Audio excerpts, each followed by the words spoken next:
में तपे हुए प्राणियों को मेघ आनंद प्रदान करता है, उसी प्रकार वे समस्त प्रजा को परम आनंद देते रहते थे। आते हुए श्री रामचंद्र जी को एक टक देखते हुए राजा दशरथ को तृप्ति नहीं होती थी। सुमंत ने उस श्रेष्ठ रथ से श्री रामचंद्र जी को उतारा और जब वे पिता के समीप जाने लगे तब सुमंत्र भी उनके पीछे पीछे हाथ जोड़े हुए गए। वह राजमहल कैलाश शिखर के समान उज्जवल और ऊंचा था। रघुकुल को आनंदित करने वाले श्री राम महाराज का दर्शन करने के लिए सुमंत्र के साथ सहसा उस पर चढ़ गए। श्री राम दोनों हाथ जोड़कर विनीत भाव से पिता के पास गए और अपना नाम सुनाते हुए उन्होंने उनके दोनों चरणों में प्रणाम किया।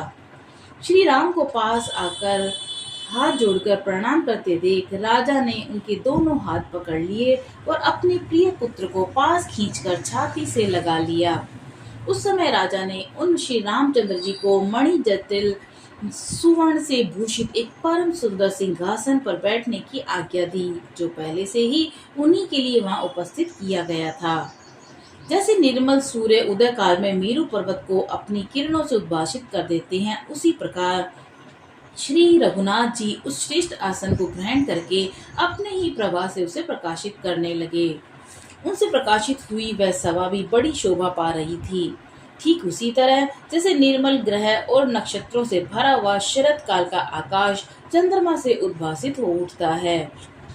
जैसे सुंदर वेशभूषा से अलंकृत हुए अपने ही प्रतिबिंब को दर्पण में देखकर मनुष्य को बड़ा संतोष होता है, उसी प्रकार अपने शोभाशाली प्रिय पुत्र श्री राम जी को देखकर राजा बड़े ही प्रसन्न हुए। जैसे कश्यप देवराज इंद्र को पुकारते हैं, उसी प्रकार पुत्रवानों में श्रेष्ठ राजा दशरथ सिंहासन पर बैठे हुए अपने पुत्र श्री राम को संबोधित करके उनसे इस प्रकार बोले। बेटा, तुम्हारा जन्म मेरी बड़ी महारानी कौशल्या के गर्भ से हुआ है। तुम अपनी माता के अनुरूप ही उत्पन्न हुए हो और श्री राम तुम गुणों में मुझसे भी बढ़कर हो। अतः मेरे प्रिय परम पुत्र, तुमने अपने गुणों से इन समस्त प्रजाओं को प्रसन्न कर लिया है। इसीलिए कल पुष्य नक्षत्र के योग में युवराज का पद ग्रहण करो। बेटा, यद्यपि तुम स्वभाव से ही गुणवान हो और तुम्हारे विषय में यही सबका निर्णय है, तथापि मैं स्नेहवश सद्गुण संपन्न होने पर भी तुम्हें कुछ हित की बातें बताता हूँ। तुम और भी अधिक विनय का आश्रय लेकर सदा जितेंद्रिय बने रहो। काम और क्रोध से उत्पन्न होने वाले दुर्व्यसनों का सर्वथा त्याग कर दो। परोक्ष वृत्ति अर्थात गुप्तचरों द्वारा यथार्थ बातों का पता लगाकर तथा प्रत्यक्ष वृत्ति अर्थात दरबार में सामने आकर कहने वाली जनता के मुख से उसके